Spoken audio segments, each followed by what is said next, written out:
I had a terrible dream the other night. Billy, Naim, and Bridget were playing under my staircase on the second floor about 2 o'clock in the morning. I woke up because Amos and Archie had started barking. That made me very angry because I wasn't feeling well, and I told them I was very cross, the real me, that they just better remember what happened to Sam the bad cat that was left at home and got sick and went to pussy heaven. It was a very cold, clear fall night. Some snowflakes were falling. Gee, it was so beautiful. And so I went to get my camera to take some pictures, and then I was taking the pictures, but the exposure thing wasn't right. And I was going to call Fred or Jerry to find out how to get it set, but oh, it was late. And then I remembered they were still probably at dinner, and anyway, I felt really bad and didn't want to talk to anybody anyway, but the snowflakes were so beautiful and real looking, and I really wanted to hold them. And that's when I heard the voices from down the hall near the stairs. So I got a flashlight, and I was scared, and I went out into the hallway.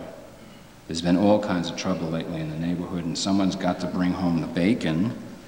And anyway, there were Bridget and Billy playing. And under the staircase was a little meadow, sort of like the park at 23rd Street, where all the young kids go and play Frisbee. Gee, that must be fun. Maybe we should do an article on that in the magazine.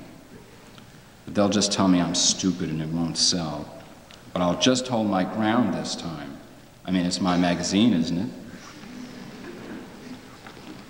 So I was thinking that as the snowflakes fell and I heard those voices having so much fun, gee, it would be so great to have some fun. So I called Billy, but either he didn't hear me or he didn't want to answer, which was so strange because even if I don't like reunions, I've always loved Billy. I'm so glad he's working. I mean, it's different with Aunt Jean. He keeps touring with those movies and he doesn't even pay us. And the film's just going to disintegrate. And then what? I mean, he's so normal off of drugs. I just don't get it. And then I saw John Cale, and he's been looking really great. He's been coming by the office to exercise with me. Ronnie said I have a muscle. But he's been really mean since he went to AA. I mean, what does it mean when you give up drinking and then you're still so mean?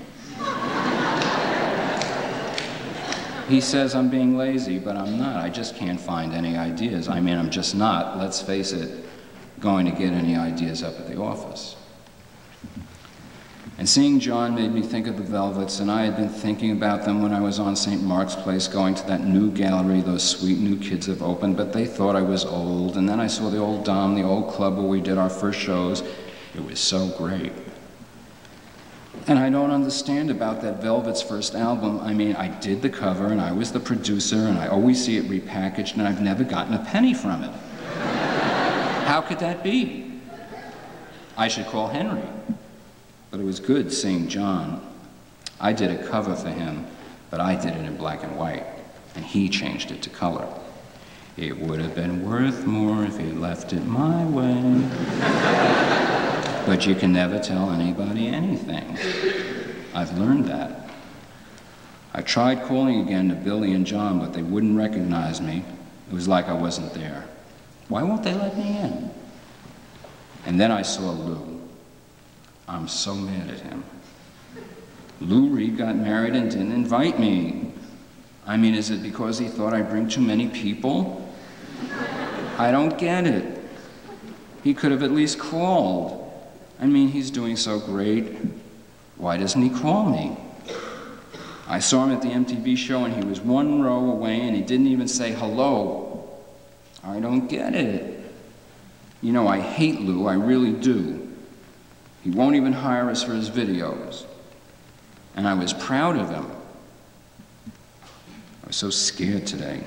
There was blood leaking through my shirt from those old scars from being shot. And the corset I wear to keep my insides in was hurting. And I did 3 sets of 15 push-ups and 4 sets of 10 sit-ups. But then my insides hurt and I saw drops of blood on my shirt and I remember the doctor saying I was dead.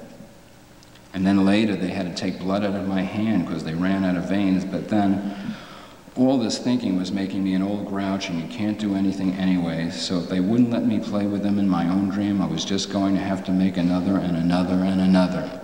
Gee, wouldn't it be funny if I died in this dream before I could make another one up?